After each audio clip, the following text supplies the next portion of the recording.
buenos días y buenos días al auditorio. Pues una melé, ¿no? Estamos hablando en un país en donde se rompieron fronteras de autoridades o gobiernos y crimen organizado. El caso Yarrington es un botón de muestra.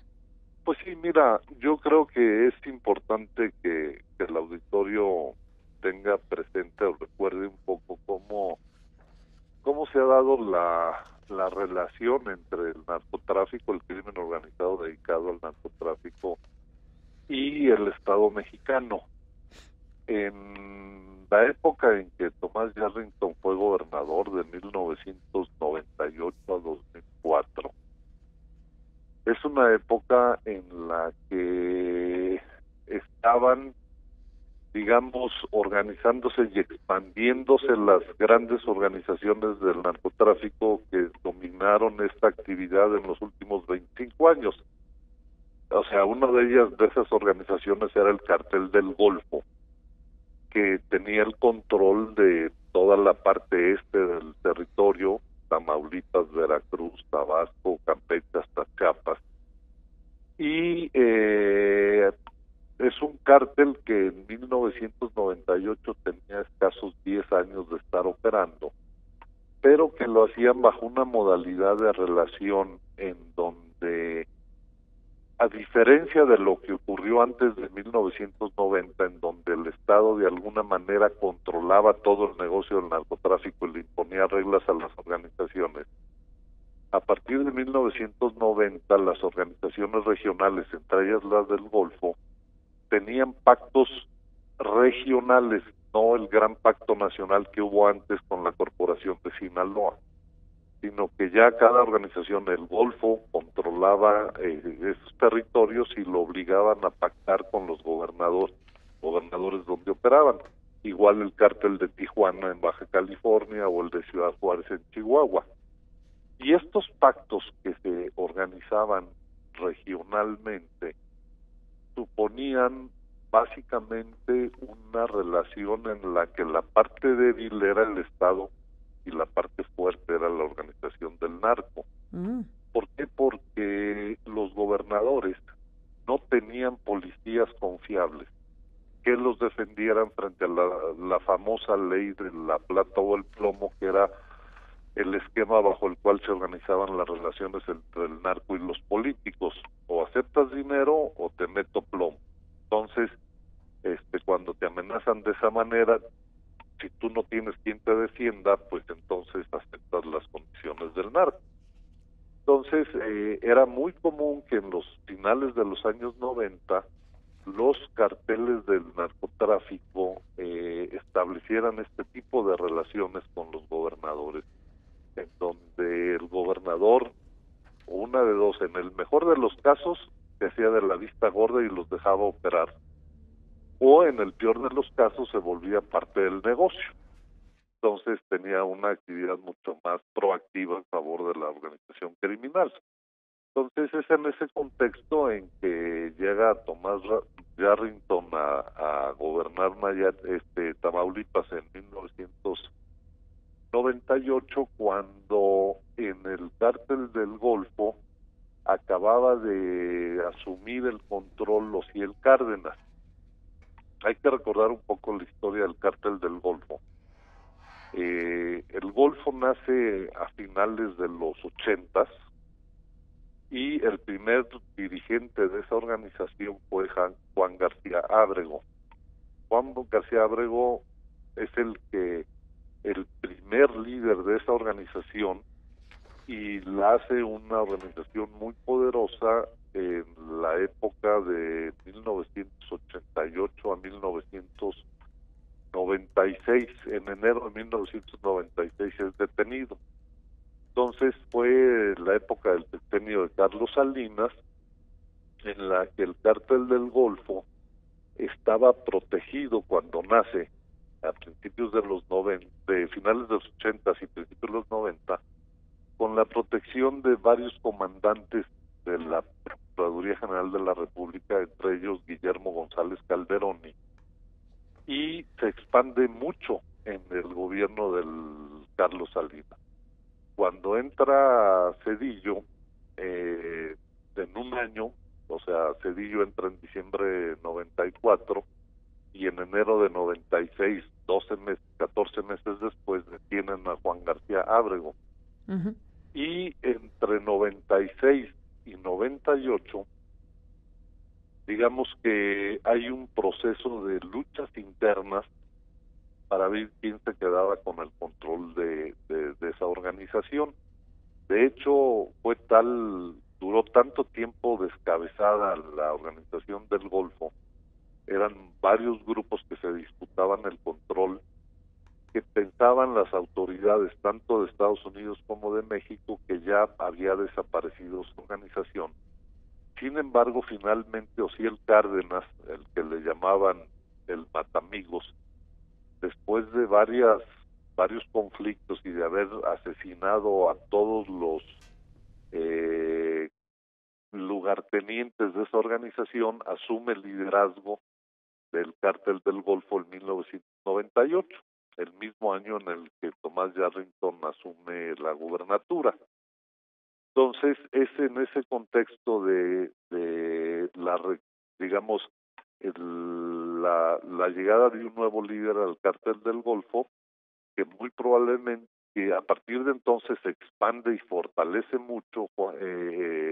Osiel Cárdenas le dio un enorme poderío a su organización, fundado en dos grandes, digamos, factores. Uno, la protección política que consiguió, y dos, la creación de los Zetas, que los Zetas, pues, conocemos la historia de esa terrible organización criminal que empezó siendo el grupo de sicarios del Golfo. Entonces, ese es un poco el recordatorio de cómo se da esta relación entre el narcotráfico y Tomás Yarrington. Tamaulipas, digamos, se convierte en, bueno, hay varios estados, pero Tamaulipas es un estado particularmente importante para este conjunto de situaciones que describes. Es decir, hay varios lugares de la República donde podrían reproducirse estas conductas, pero Tamaulipas en particular, por su zona geográfica, supongo que está más acentrado este fenómeno.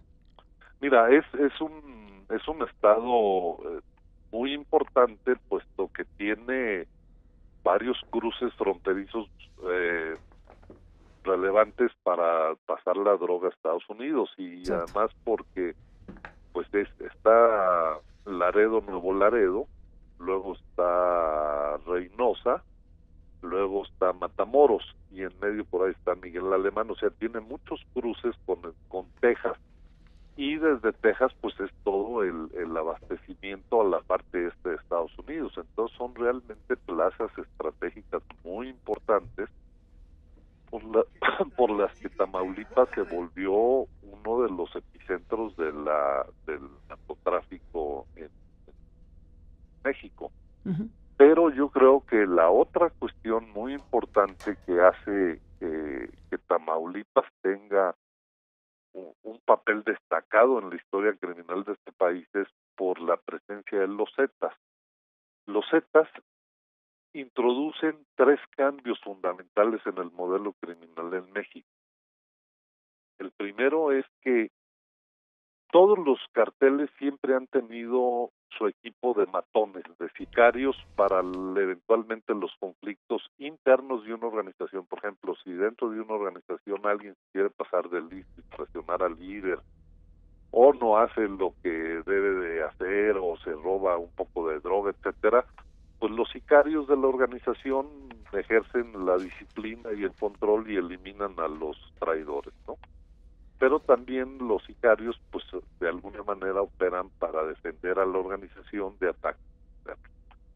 Siempre lo han tenido estos equipos de sicarios, digamos, el ala armada de la organización. Pero cuando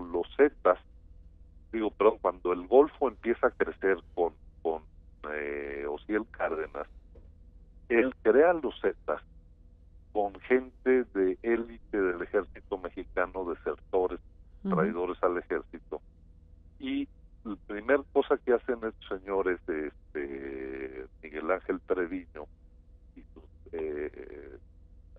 ahorita fue el nombre del Z1, pero bueno, lo que hacen es profesionalizan esos equipos de sicarios, los ponen los meten a un entrenamiento muy riguroso en términos de técnicas de combate, uso de armas, uso de explosivo, técnicas de contraespionaje, técnica de telecomunicaciones, o sea, los vuelven sicarios profesionales, ya no son matones ahí exjudiciales o judiciales en funciones que sí mataban y eran muy salvajones, pero nada profesionales. Entonces los Zetas profesionalizan a los ejércitos de las organizaciones criminales.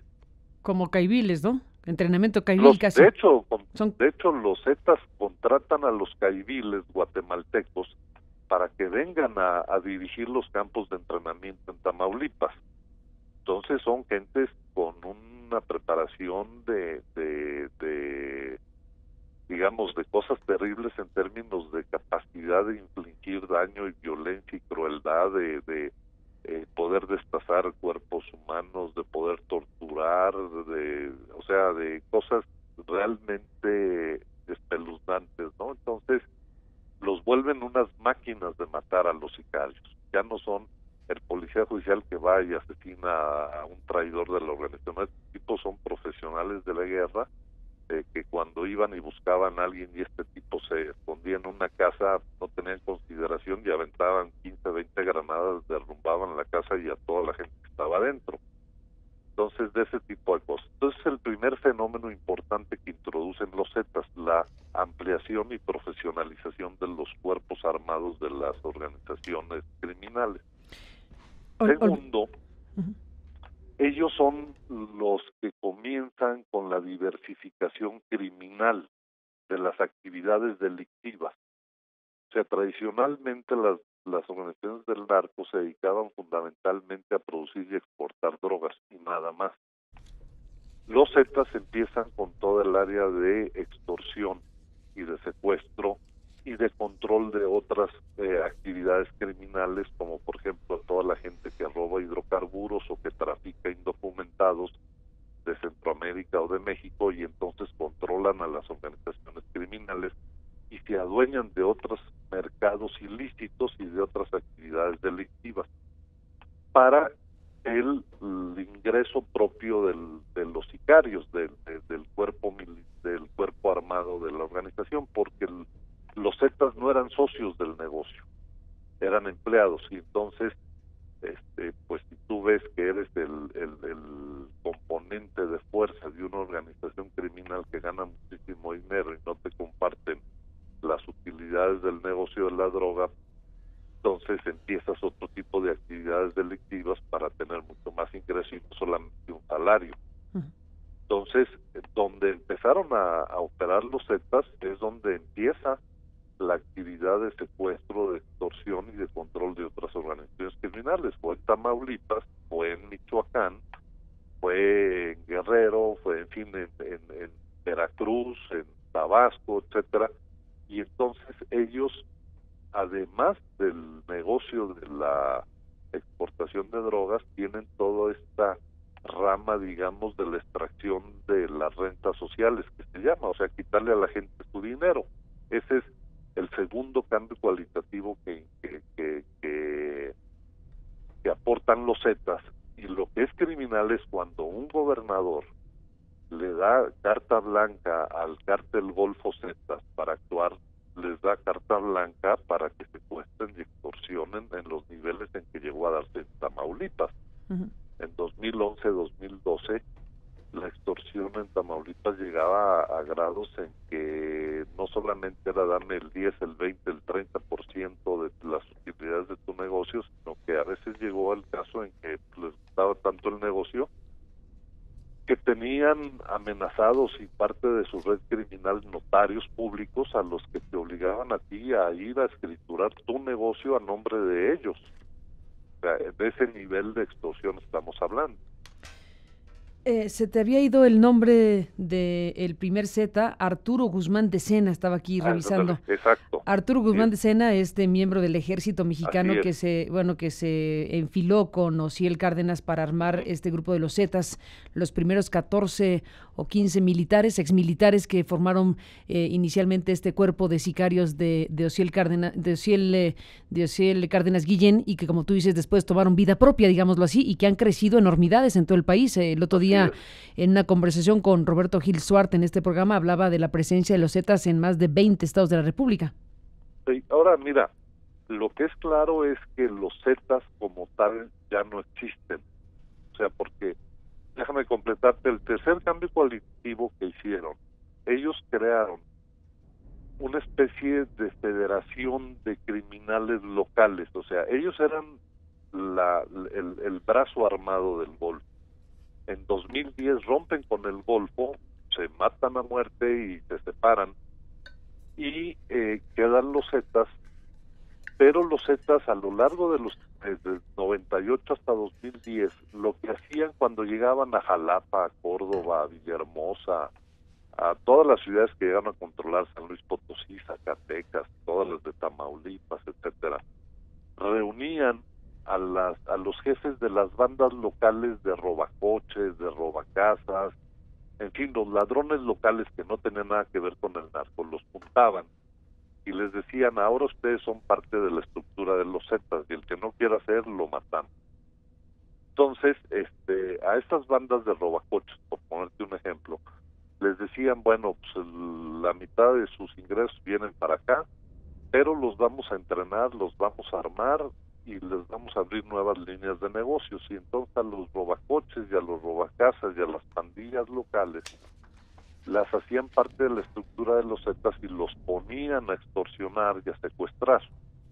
Entonces, no contrataban gente, sino que sumaban organizaciones delictivas locales del crimen común, de la delincuencia común y corriente, y la volvían parte de su estructura criminal, capacitándolos y armándolos, y entonces hicieron una federación criminal enorme. Como tal, esa organización ya no existe una vez que fue desarticulada a partir de 2010, 2011 y hasta la muerte primero de Lascano en 2012 y la detención de Treviño en 2014.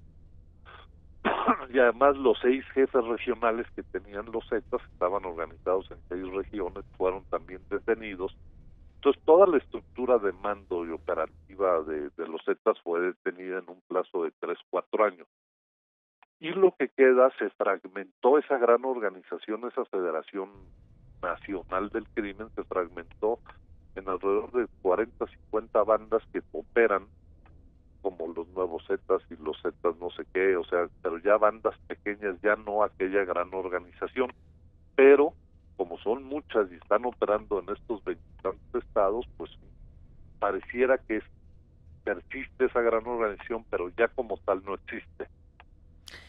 Guillermo Valdés, te pregunto sobre Yarrington en particular. Con todo este Sí. contexto que nos das, ¿qué podrías decir del perfil Yarrington? ¿De quién es este personaje y cómo conecta con parte de esta historia que has descrito?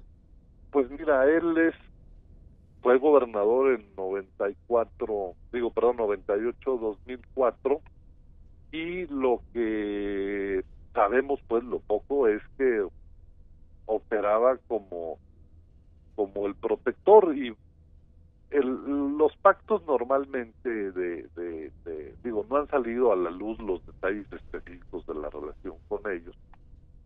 Tenemos muy poca información, seguramente las autoridades ya la conocen por las declaraciones de Antonio Peña Argüelles y de los testigos protegidos que fueron los que aportaron la información para que se armaran los expedientes tanto en Estados Unidos como en México. Pero el hecho es que los gobernadores lo que hacen es dan carta blanca y aportan estructura operativa a través de las policías y la Procuraduría de los Estados. Y todo parece indicar, por el nivel de actividad que llegaron a desempeñar, Golfo y los Zetas en la época del gobierno de Yarrington es que tenían carta blanca y una gran cooperación de las autoridades locales. Entonces, pues bueno, yo creo que de los crímenes más graves que puede cometer un gobernante, el poner la estructura de gobierno al servicio de las organizaciones criminales, porque las historias de terror en Tamaulipas de cometidas por el Golfo y los Zetas son, digo, se podrían escribir libros y libros de todas las tragedias humanas que han provocado.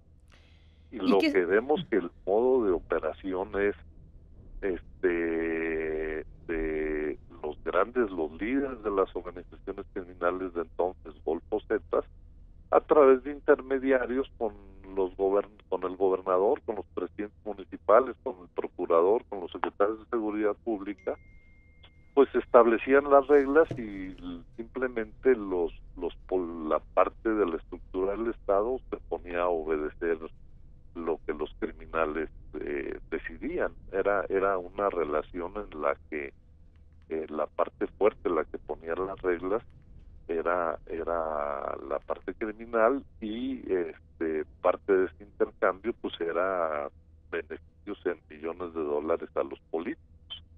Ese era un poco el esquema, que es el que estamos viendo reproducirse ahora todavía en Nayarit, con el caso de Berbeitia, ¿no? Entonces, Yarrington fue un gobernador muy poderoso de Tamaulipas, que ahora sabemos pues mucho de su poder y todo derivaba de esta relación con los criminales y del dinero que recibía de parte de ellos. Guillermo Valdés, para cerrar, ¿y qué podríamos esperar ahora que fue detenido en Italia? ¿Qué piensas? ¿Que lo van a mandar a México? ¿Que lo van a mandar a Estados Unidos? Y a partir de un escenario u otro, ¿qué puede pasar? Mira, lo que los periódicos nos informan es que, pues, como tú lo mencionabas al principio, lo más probable es que acabe en Estados Unidos, que tiene, según eso, la investigación más sólida y los delitos más graves por los que está acusado, y entonces todo pareciera indicar que va a terminar allá. Lo que suele suceder en estos casos es que el detenido llega a un tipo de arreglo con las autoridades americanas para seguir soltando información, seguir desactivando redes de operación del narcotráfico, a cambio de una sentencia no tan fuerte o no tan grave, o en una prisión no de super extrema seguridad. Entonces, sin embargo, mira, Yarrington se fugó en 2012, no sé qué tanta información pueda tener sobre la operación actual del narcotráfico, cuando la época en la que él operaba pues ya fueron hace varios años. Pero pues el escenario es, yo creo que el señor va a estar en Estados Unidos, va a cantar lo que sabe, va a poder aportar información sobre otras gentes del narcotráfico, eventualmente sobre Eugenio Hernández o algunos otros gobernantes de Tamaulipas. Probablemente él tenga información sobre eso, y entonces pues puede seguir, como se dice, va a seguir dando la mata dando, ¿no? Pues va a dar la mata dando, va a seguir la mata dando sin duda. Guillermo Valdés Castellanos, te agradezco que estés en este enlace con nosotros esta mañana en esta transmisión en vivo, y mantengamos, si te parece bien, la comunicación para seguir de cerca lo que venga. Gracias por estar aquí esta mañana y buenos días. Hasta luego, buenos días. Gracias a Guillermo Valdés.